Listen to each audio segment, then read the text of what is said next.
If m plus 5 equal to this then find the value of m। तो यहां पे आप देखिए m की वैल्यू अपन से पूछी जा रही है और यहां पे m प्लस 5 को दिस प्लस 5 के बराबर बोल रखा है, तो मैं 5 तो यहां पे दोनों साइड डायरेक्ट कैंसिल आउट कर सकता हूं।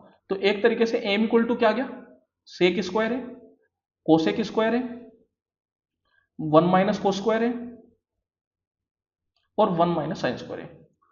अब इस क्वेश्चन को करने के दो तरीके हैं, एक तो a की कुछ वैल्यू डाल दें, उससे भी क्वेश्चन हो जाएगा, और दूसरा a की वैल्यू अगर आप नहीं डालें तो फिर आप क्या कर सकते हैं, बेसिक ट्रिग्नोमेट्री का इस्तेमाल कर सकते हैं।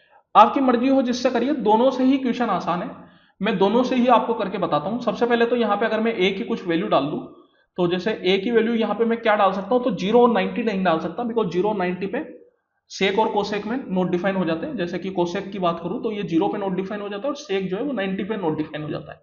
तो 0 90 नहीं डाल सकता, उसके अलावा कुछ भी डालिए। मैं यहाँ पे 45 डाल देता हूँ, a इक्वल टू 45 अगर आप डालेंगे तो m इक्वल टू क्या बन जाएगा, सेक 45 रूट टू का स्क्वायर 2, कोसेक 45 भी रूट टू का स्क्वायर 2, और कोस 45 क्या हो जाएगा, 1 अपॉन रूट टू का स्क्वायर हाफ।